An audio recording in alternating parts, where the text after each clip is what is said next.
A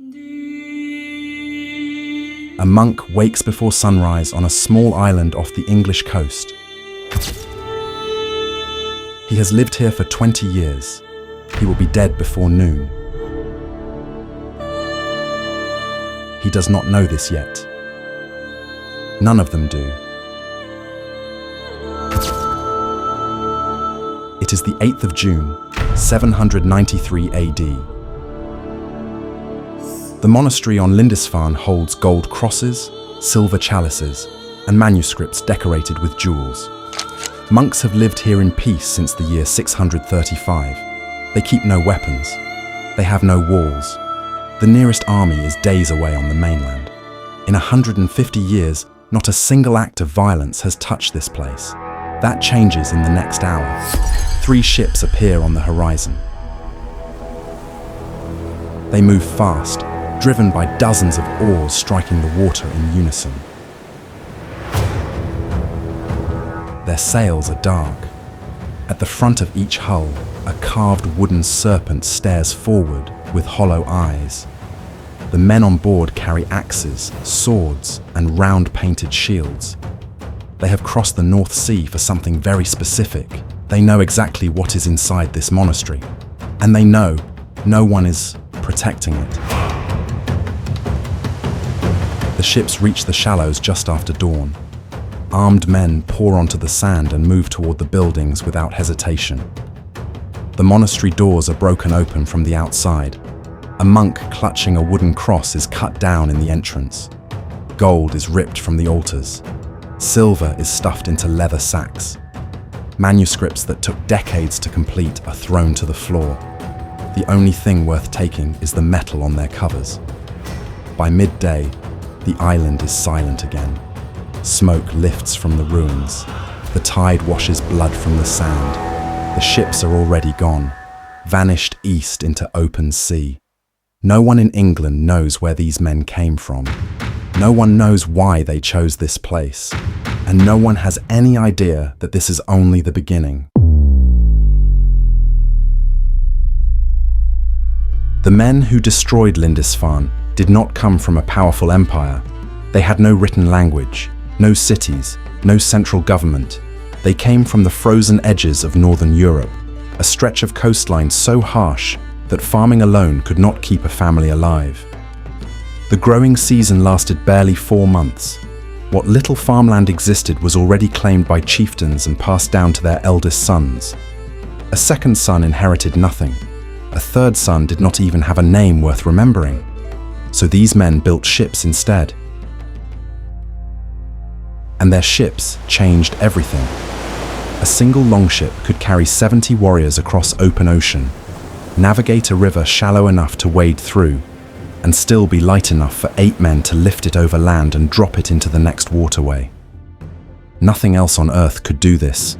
No army could predict where they would appear, because they could appear anywhere. For decades, they had raided each other, Norwegian crews striking Danish villages, Danish crews pushing into Swedish territory. But by the late 700s, word had reached the harbours of Scandinavia about an island to the southwest, a place called England. It was rich. Its monasteries overflowed with gold and silver. Its kingdoms were divided, 4, sometimes 5 rival kings, too busy fighting each other to guard their own coastline. And it was close enough to reach in a few days with a good wind. The raid on Lindisfarne was not an accident. It was a test, and England had just failed it. The year after Lindisfarne, they hit the monastery at Jarrow. The year after that, the coast of Scotland, then Ireland, then the trading towns along the English Channel. Each summer, the pattern repeated. Ships arrived in spring when the seas calmed. Crews raided through the warm months, targeting monasteries, ports, and river settlements. By autumn, they were gone, sailing home with everything they could carry. England had no navy, no coastal defences, and no single king with the authority to organise a response. The country was split into rival kingdoms, Northumbria, Mercia, East Anglia, and Wessex, and each one assumed the problem belonged to someone else. so the raids grew bolder. By the 830s, Viking fleets were no longer arriving in 3s and 4s. They came in dozens. They stopped targeting only monasteries and began attacking entire towns. They sailed up rivers that no one believed could be navigated, appearing deep inland with no warning. In 842, they struck London itself, burning much of the city and withdrawing before any army could respond. Then, something shifted. In the 800s and 50s, for the first time, Viking crews began spending the winter on English soil. They no longer came just to raid. They were building camps, establishing supply routes, testing which kingdoms would fight and which would crumble. The English did not understand what they were watching. They thought these were raids getting worse. They were not raids, they were rehearsals. In the autumn of 865 AD, a fleet larger than anything England had ever seen landed on the eastern coast. The men on board were not here to steal treasure and leave. They were here to conquer. In the autumn of 865 AD, a fleet of several hundred longships landed on the coast of East Anglia. The army that stepped off those ships was unlike anything England had faced before. These were not summer raiders. This was a coordinated invasion force. Thousands of warriors, drawn from across Scandinavia, united under a single purpose. They brought horses, weapons, supplies, and the intention to stay for as long as it took. They did not attack East Anglia immediately. Instead, they made a deal. The local king gave them horses, food, and shelter in exchange for peace. It was not peace, it was preparation. The following spring, the army rode north, straight for Northumbria. They chose their moment perfectly. The kingdom was in the middle of a civil war, two rival kings fighting each other for the throne. The Vikings arrived while both armies were distracted and captured the city of York without a proper battle. Northumbria, the most powerful kingdom in northern England, fell in less than a year. Next came East Anglia. The same kingdom that had given them horses now tried to resist. Their king was captured, tied to a tree, and killed with arrows. His kingdom was absorbed overnight. Then Mercia, the great central kingdom. Its cities were taken one by one. Its king fled the country entirely. What had taken generations to build was dismantled in a single campaign season. By 871 AD, 3 of England's 4 kingdoms had been destroyed or conquered. Every major city north of the Thames was under Viking control. Churches were burned or converted into feasting halls. Local lords either swore loyalty to the invaders or disappeared. One kingdom remained: Wessex, the last surviving Saxon territory. Its old king had just died, and the crown had passed to his youngest brother, a 21-year-old with no battlefield experience who had spent most of his youth reading books and studying scripture. He was the only thing standing between the Vikings and total conquest of England, and he had just lost his first battle. For 7 years, the young king of Wessex did something no one expected. He survived. While the Viking army tore through the rest of England, he fought a grinding war of small battles and temporary truces. He lost men. He lost territory. He paid silver to buy time when there was no other option. But he did not fall. Then, in the winter of 878 AD, the Vikings launched a surprise attack on his stronghold at Chippenham. It came during the Christmas feast, when his guard was down and most of his army had gone home. The assault was devastating. Wessex collapsed almost overnight. The king escaped with a handful of men into the marshes of Somerset, a landscape of fog, shallow water, and dense reed beds that the Vikings could not navigate. For weeks he lived in hiding. No throne, no army, no kingdom, just a fugitive crouching in the wetlands while the people who had sworn loyalty to him were surrendering one village at a time. This was the lowest point in the history of Saxon England. Every kingdom had fallen. Every king was dead, exiled, or captured. The entire country was one bad week away from becoming a permanent Viking territory. And then, from the swamp, a message went out. The king sent riders to every corner of Wessex, calling free men to a meeting point at a place called Egbert's Stone. He had no guarantee that anyone would come. His kingdom had been shattered. His name carried no power anymore. They came anyway. Thousands of them. Farmers, craftsmen, minor lords, men who had been hiding in their own villages, waiting for someone to tell them the fight was not over. 7 weeks later, this reassembled army met the full Viking force at the Battle of Edington. The fighting lasted an entire day. By nightfall, the Viking line had broken. Their army retreated to a fortified camp. After 2 weeks under siege, they surrendered. England did not win the war that day, but it stopped losing. The treaty that followed divided the country in two. The north and east, everything the Vikings already held, became known as the Danelaw. The south and west remained Saxon, under the rule of a king who had rebuilt his kingdom from a hiding place in a swamp. He was the only English ruler in history who would ever be called the Great. For the next 40 years, England existed as two separate countries sharing one island. The south and west were Saxon. Churches stood. Latin was spoken by priests and scholars. Farmers worked land that had been in their families for generations. Life was ordered, Christian, and familiar. The north and east were something else entirely.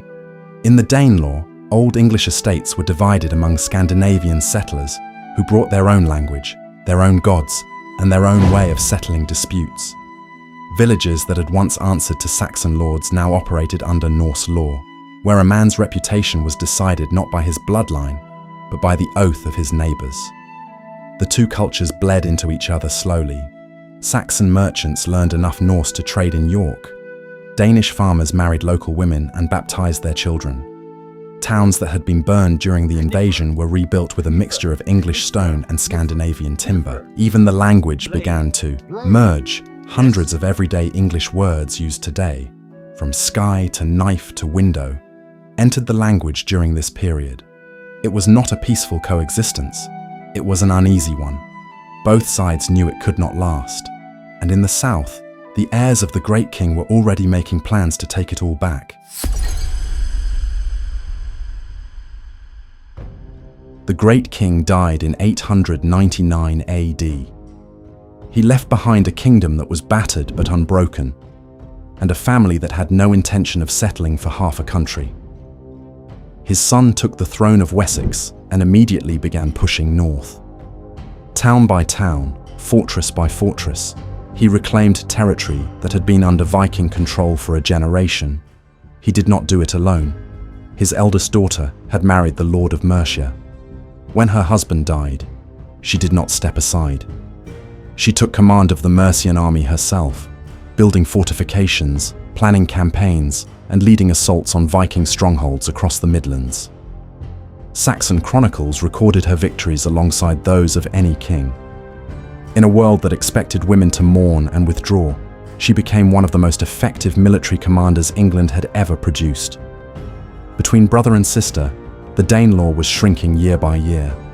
Viking lords who had ruled English towns for decades were being pushed back toward the sea.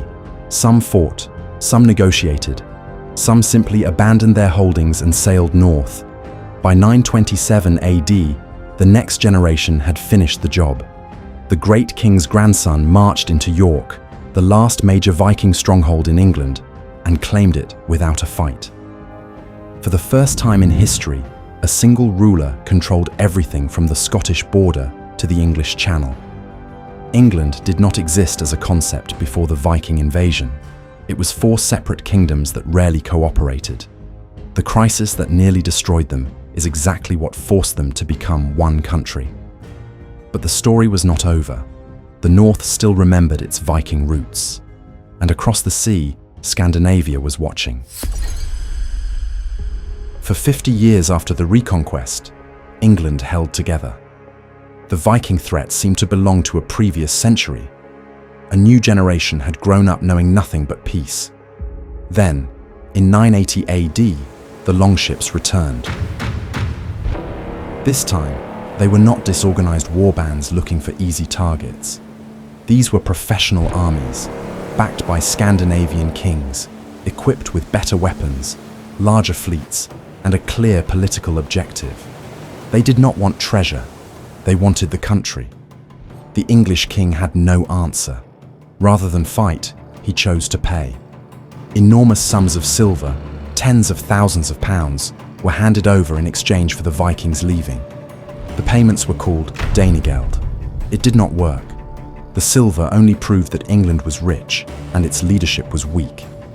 Every payment bought a few months of peace before the next fleet arrived demanding more. In desperation, the king made a decision that would haunt England for a generation. On the 13th of November 1002 AD, he ordered the killing of every Dane living on English soil.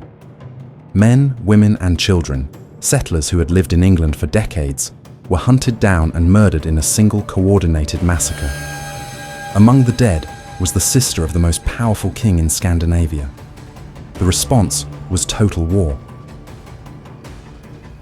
A Scandinavian invasion force tore through England with a brutality that made the First Viking Age look restrained. By 1013 AD, the English king had fled the country entirely. England had fallen, for the second time, to a Viking army. And then something no one predicted happened. The conqueror's son, who inherited the English throne at the age of 18, did not rule like an invader. He married an English noblewoman. He adopted English customs. He rebuilt the churches his father had burned. He governed so effectively that within a decade, the English no longer saw him as a foreign king. They saw him as one of the greatest rulers they had ever had. In September of 1066 AD, the last great Viking fleet crossed the North Sea and landed in northern England. It carried over 300 ships and nearly 10,000 warriors, led by a Scandinavian king who believed the English throne belonged to him. The English king gathered his army and marched north at a speed that should not have been possible. In 5 days, he covered almost 200 miles on foot, arriving before the invaders even knew he had left the south. The two armies met at Stamford Bridge on the 25th of September. It was a slaughter. The Viking force, caught off guard and separated from their armor, was destroyed almost completely. Their king was killed. Out of 300 ships that had sailed to England, fewer than 30 carried survivors home. The Viking Age in Britain was over. 273 years of raids, invasions, kingdoms rising and falling, and the longest struggle in English history ended on a single afternoon beside a river in Yorkshire. But the man who won that battle never got to celebrate it.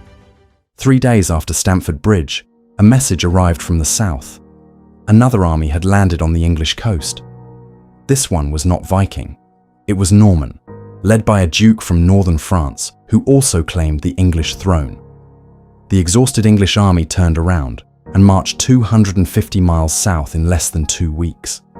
On the 14th of October, they met the Norman force at a ridge near the town of Hastings. By nightfall, the English king was dead. His army was broken. The crown passed to a foreign ruler for the second time in 50 years. The Viking Age did not fade away quietly. It ended on a battlefield and took Saxon England with it. 2 centuries of war, 4 fallen kingdoms, 1 country forged in the fire of invasion, and a legacy that is still woven into the language, the laws, and the land of modern Britain. If this story moved you, subscribe to this channel. There are more lost worlds waiting to be rebuilt.